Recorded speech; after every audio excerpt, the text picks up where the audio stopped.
Friends, welcome to my YouTube channel Brilliant Academic and competitive classes. तो आज हम पढ़ाने वाले हैं कक्षा 11 की गणित और पहला चैप्टर जो कि समुच्चय है। तो देखिए, क्योंकि समुच्चय परिचय हमने पिछली वीडियो में दे चुके हैं, समुच्चय परिचय हमने पिछली वीडियो में दिया है, तो आज हम एक्सरसाइज शुरू करेंगे। तो एक्सरसाइज प्रश्नावली 1.1 का पहला प्रश्न है, निम्नलिखित में कौन से समुच्चय हैं, अपने उत्तर का औचित्य बताइए। देखिए, जे अक्षर से प्रारंभ होने वाले वर्ष के सभी महीनों का संग्रह। तो देखिए, जे अक्षर से प्रारंभ होने वाले वर्ष के सभी महीनों का संग्रह हम जो है परिभाषित कर सकते हैं। जनवरी है, जुलाई है, जून है, तो ऐसे जितने भी जे अक्षर से शुरू होने वाले महीने हैं उनको हम बता सकते हैं, ठीक, कि कितने महीने होते हैं वर्ष में जे से शुरू होने वाले। तो इस प्रकार ये परिभाषित है, तो ये समुच्चय है। ठीक, ऐसे मैं क्रॉस कर दे रहा हूँ। और ये औचित्य हुआ कि हमने उसको कैसे डिसाइड किया कि समुच्चय है कि नहीं, क्योंकि हम उसे परिभाषित कर सकते हैं और वर्ष के कौन कौन से महीने हैं जो कि जे से शुरू होते हैं। ठीक, तो ये समुच्चय है। और दूसरे में देखिए, भारत के 10 सबसे अधिक प्रतिभाशाली लेखकों का संग्रह। ये सुपरिभाषित नहीं है, क्योंकि अगर हम देखेंगे तो हमारी नज़र में कोई दूसरा प्रतिभाशाली लेखक होगा और कोई किसी और से अगर पूछेंगे कि प्रतिभाशाली 10 लेखकों के नाम बताओ, तो हो सकता है कि वह किसी दूसरे 10 लेखकों का नाम लें। इस प्रकार यह जो हुआ सुपरिभाषित संग्रह नहीं है और यह समुच्चय नहीं कहलाएगा। ठीक, इसमें मैं औचित्य भी बता दे रहा हूँ। विश्व के सर्वश्रेष्ठ 11 बल्लेबाजों का संग्रह, ये भी समुच्चय नहीं है, क्योंकि यदि हमसे कोई पूछे विश्व के सर्वश्रेष्ठ 11 बल्लेबाजों को बताइए, तो हम जिसका नाम लेंगे हो सकता है किसी दूसरे से पूछने पे वे उन बल्लेबाजों का नाम न लें, क्योंकि ये सुपरिभाषित नहीं है। उसकी नज़र में हो सकता है कोई और सर्वश्रेष्ठ 11 बल्लेबाज हों। तो इस प्रकार यह संग्रह नहीं है, सुपरिभाषित संग्रह नहीं है, तो और यह समुच्चय नहीं होगा। ठीक, और देखिए, आपकी कक्षा के सभी बालकों का संग्रह। आप अपनी कक्षा में गिन सकते हैं कि कितने बालक हैं, तो ये सुपरिभाषित हुआ, ये समुच्चय है। 100 से कम सभी प्राकृतिक संख्याओं का संग्रह। 100 से कितनी प्राकृतिक संख्याएं हैं, कौन कौन सी होंगी, आप उसे बता सकते हैं, तो ये सुपरिभाषित हुआ और यह समुच्चय है। लेखक प्रेमचंद द्वारा लिखित उपन्यासों का संग्रह।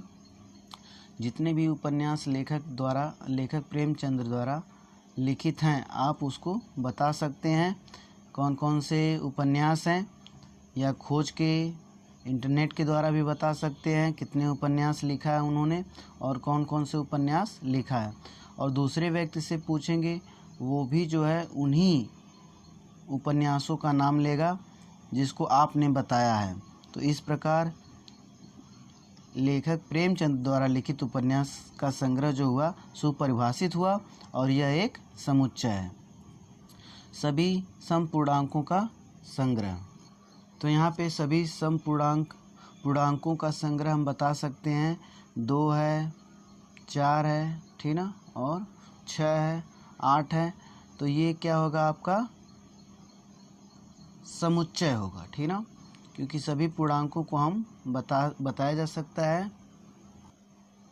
तो यहाँ पे आप देख सकते हैं सभी समपूर्णांकों का संग्रह क्या हुआ, समुच्चय हुआ। ठीक, इसको हम बता सकते हैं कौन कौन से होंगे। इस अध्याय में आने वाले प्रश्नों का संग्रह। देखिए, इस अध्याय में कितने प्रश्नों का संग्रह है उसे भी आप गिनकर बता सकते हैं कि इस अध्याय में 10 प्रश्न हैं, 4 प्रश्न हैं इस प्रश्नावली में। तो ये भी क्या हुआ, सुपरिभाषित हुआ। जब सुपरिभाषित होगा तो आपका समुच्चय होगा। तो यहाँ पे टिक कर देते हैं, ये समुच्चय है। जितने भी सही के निशान लगे हुए हैं सब समुच्चय हैं। विश्व के सबसे अधिक खतरनाक जानवरों का संग्रह। तो देखिए विश्व के सबसे अधिक खतरनाक जानवरों का संग्रह। तो आपसे यदि कोई पूछे कि सबसे अधिक खतरनाक जानवर कौन कौन से हैं, तो आप कोई दूसरा नाम लेंगे और किसी अन्य व्यक्ति से पूछा जाएगा तो वो कोई दूसरा नाम लेगा। ठीक, तो आप देखते हैं कि ये सुपरिभाषित नहीं है। जब सुपरिभाषित नहीं है तो ये क्या हुआ, समुच्चय नहीं है। ठीक, अब आते हैं सेकंड क्वेश्चन पे। देखिए मान लीजिए ए के सेट में ये क्या है, अवयव है ए के, या मेंबर कह सकते हैं। ये सेट ए है, समुच्चय ए, और इसके ये सदस्य हैं। रिक्त स्थानों में उपर्युक्त प्रतीक बिलोंग्स टू या नॉट बिलोंग्स टू भरिए। देखिए 5 जो है ए का अवयव है कि नहीं, तो है। देखिए 5 सदस्य है ए का, तो हम इसमें बिलोंग्स टू लगाएंगे। और 8 जो है इसका सदस्य है कि नहीं ए का, तो नहीं है, तो नॉट बिलोंग्स टू का साइन यहाँ पे देंगे। और 0 देखते हैं, 0 ए का सदस्य नहीं है, या 0 नॉट बिलोंग्स टू ए, तो आप नॉट बिलोंग्स टू का साइन देंगे। क्योंकि ए के सभी अवयवों में, ए के मेंबर में 0 नहीं है, तो नॉट बिलोंग्स टू का साइन देंगे। देखिए 4 है, 4 क्योंकि ए का अवयव है तो बिलोंग्स टू लगेगा। और 2 भी अवयव है ए का, तो बिलोंग्स टू।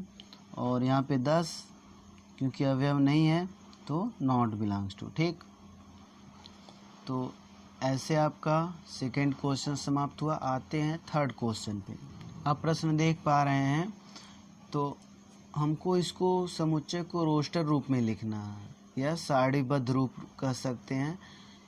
ए सेट कैसे दिया गया है, यक्स इज सच दैट, या यक्स ऐसे है कि यक्स एक पूर्णांक है और -3 और -3 से बड़ा है और 7 से छोटा है।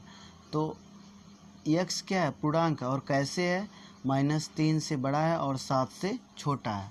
अब जानते हैं पूर्णांक के बारे में। जैसे मैं पूर्णांकों को नंबर लाइन पे शो कर दिया हूँ। ठीक, तो देखिए यक्स इसमें क्या दिया गया है, -3 से बड़ा और 7 से छोटा, तो -3 यहाँ पे है, ये सब पूर्णांक होते हैं, हमने नंबर लाइन पे शो किया है। और 7 से छोटा, इसके बीच के सभी पूर्णांक यहाँ से यहाँ तक। ठीक ना, आपको लिखने हैं। तो देखिए आप इसमें शामिल कौन सा हो जा रहा है, -2 है, -1 है, और 0 है, 1 है, 2 है, 3 है, 4 है, 5 है, 6 है। ठीक, पूर्णांकों को जो है संख्या रेखा पे प्रदर्शित किए हैं। तो इसमें आप प्रश्न तो देख ही पा रहे हैं, तो प्रश्न हम लिखे नहीं है। इसको आप सारणीबद्ध रूप में कैसे लिखेंगे, जो जो संख्याएं -3 और 7 के बीच जो जो पूर्णांक आएंगे उसे आप लिख देंगे। तो यहाँ पे लिखने के लिए आप -2 और -1, 0, 1, 2, 3, 4, 5 और 6 होंगे।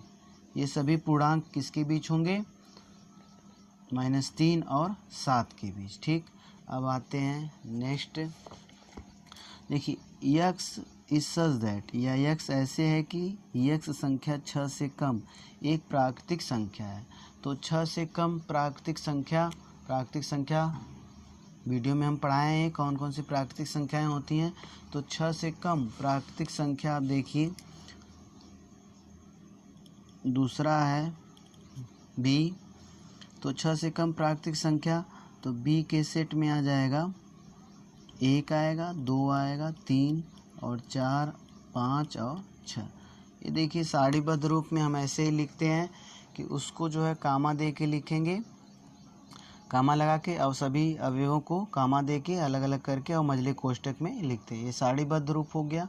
और जो आप देखे हैं वो समुच्चय निर्माण रूप है। ठीक, अब देखिए थर्ड पे देखिए कि see x is such that x 2 अंकों की ऐसी प्राकृतिक संख्या है जिसके अंकों का योग 8 है। तो इसमें हमें सी के अवयव लिखना है। ठीक ना, तो देखिए ये संख्याएं जितनी भी हैं इसमें अंकों का योग आपको 7 मिल जाएगा। 62 है तो 6 + 2 8 हो गया। ठीक ना, 6 और 2 जोड़ेंगे तो 8 हो जाएगा। तो ये सब संख्याएं वे संख्याएं हैं जिनके अंकों का योग कितना हो जा रहा है, 8 हो जा रहा है, ठीक ना। तो ये सेट पूरा होगा, ठीक। तो इसको आप लिखेंगे कैसे, सारणीबद्ध रूप में या रोस्टर रूप में, महिला कोष्टक देके 62, 26, 80, 44, 53, 35 और 71 और 17। ये आपका हो गया रोस्टर रूप में, ठीक। अब आते हैं नेक्स्ट क्वेश्चन, देख लीजिए उसी का थर्ड का नेक्स्ट। तो यक्स संबंधी यक्स एक अभाज्य संख्या है जो संख्या 60 की भाजक है। 60 की भाजक होनी चाहिए और अभाज्य होनी चाहिए, ठीक। 60 को विभाजित करने वाली और अभाज्य संख्या कौन सी, सबसे छोटी अभाज्य संख्या 2 होती है। 2 से देखिए 60 पूरी तरह से विभाजित हो जाएगा, ठीक। 30 आएगा। तो यहाँ पे देखिए विभाजित कर रही है 60 को, तो 2 सबसे छोटी अभाज्य संख्या हुई और 3 हुआ और 5 हुआ, ठीक ना।